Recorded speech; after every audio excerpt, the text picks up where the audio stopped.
दवाइयाँ खाता है तो सोता रहता है, दवाइयों का असर ख़त्म होता है तो फिर वही हालत हो जाती। आखिर ऐसा कब तक चलता रहेगा? आप रिदा उसकी फैमिली से दो टोक बात करें कि अगर रिदा को भेजना है तो ठीक है, वरना कश्ती तो किनारे लगनी है ना। इसकी हालत देख रहे हो अभी। रिदा से जुदाई का तस्वर इसे मार डालेगा। इस बात को मजीद लटकाने से इसकी तबीयत और ज़्यादा ख़राब हो जाएगी। मेरी समझ में कुछ नहीं आ रहा। मैं सोच रहा हूँ कि रिदा के घर वालों से खुद बात करें। अगर आप समझते हैं कि उससे कोई फायदा होगा तो कर लें।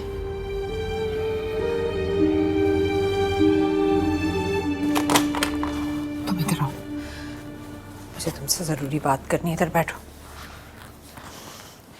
मुझे ये बताओ कि आजकल शमीला तुमसे मोहब्बत की पींगे क्यों बढ़ा रही है? नहीं मामा, मैं तुमसे जो पूछ रही हूँ ना, मुझे वो बताओ। शमीला भाभी को अपनी गलतियों का एहसास हो गया है और उन्होंने मुझसे माफ़ी मांगी है और उन्होंने कहा है कि वो मुझसे वैसी ही मोहब्बत करेंगी जैसे फार्म भाई करते थे।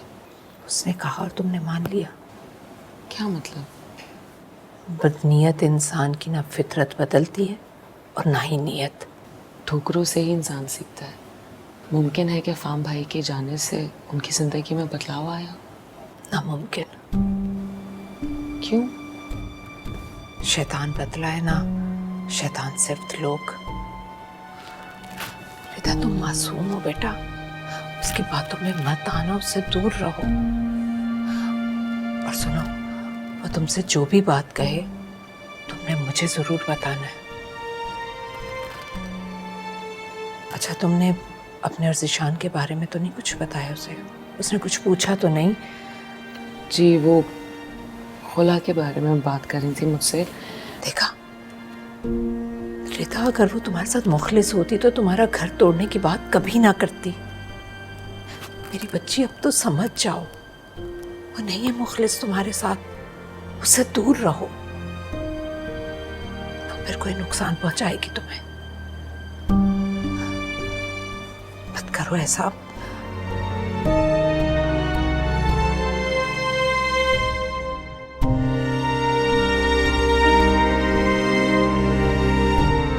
हबीब साहब, आप ठीक है।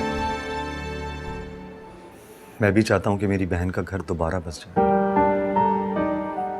लेकिन ये रिदा और ज़ीशान का अपना मसला है। बेहतर होगा कि ये दोनों मिलकर ही कोई हल निकालें। अब मैं और आप किसी के साथ जबरदस्ती तो नहीं कर सकते ना। दुआ करें कि सब बेहतर हो जाए। खुदा हाफिज़।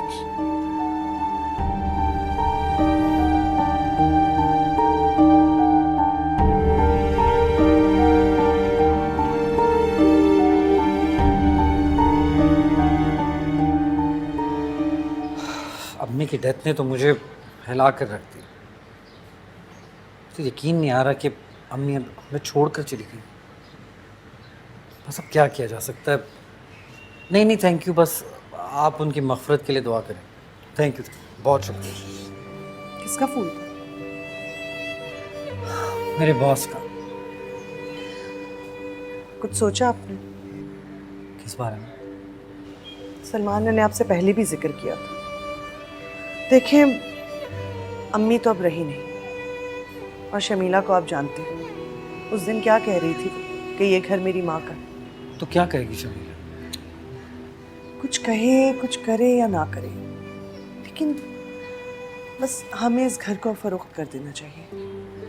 बेच दें ये घर? तो फिर कहाँ रहेंगे? इस घर को बेचकर हम मुल्क से बाहर चले जाते हैं। कम से कम वहाँ जिंदगी तो आसान होगी। मिल के काम करेंगे, सुकून से रहेंगे। यहाँ क्या है, आप जो कमाते हैं पूरा तो होता नहीं। महीने के आखिर में वही तनख्वाह ख़त्म हो जाती है और फिर हम मुसीबत में आ जाते हैं। और फिर शमीला, आप अच्छे तरीके से जानते हो उसकी आदत को, वो हमें कभी सुकून से नहीं रहने देगी। ठीक है, सोचता हूँ। बस आप किसी से बात करें और इस घर को बेच दें।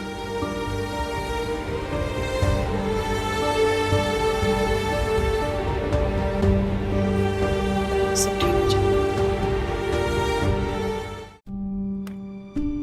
कोई रिस्पांस आया? नहीं। तो आसिम फोन करो ना यार उन्हें।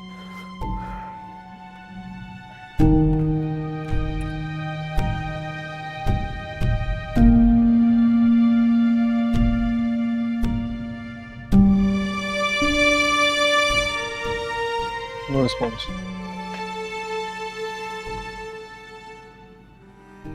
आसिम तुम एक काम क्यों नहीं करते? तुम जर्मनी खुद क्यों नहीं चले जाते यार?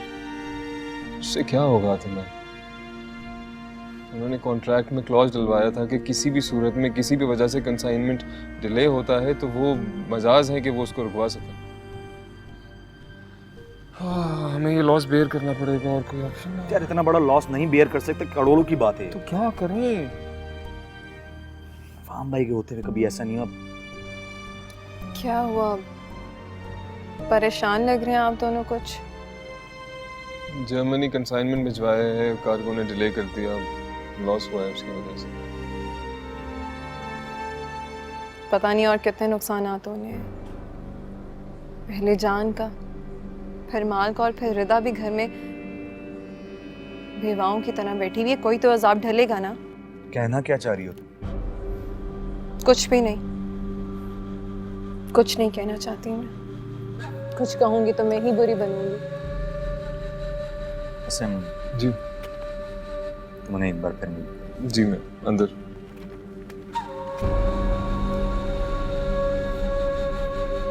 क्या बात? हातिम, मैं जानती हूँ हातिम कि ये वक्त इस बात का नहीं है, लेकिन अब प्लीज़ आप रिदा का भी कोई फैसला कर लीजिए। ऐसे अच्छा नहीं लगता। वो कब से इस घर में बैठी हुई और सारा दिन फ़ोन पे मैसेजेस कॉल्स पे लगे रहना, ये कोई अच्छी बात है? क्या मतलब फोन मैसेजेस? किससे बात कर रही हो? ज़िशान से तो लड़ाई है। अब किससे बात करती है आप बेहतर समझ सकते हैं।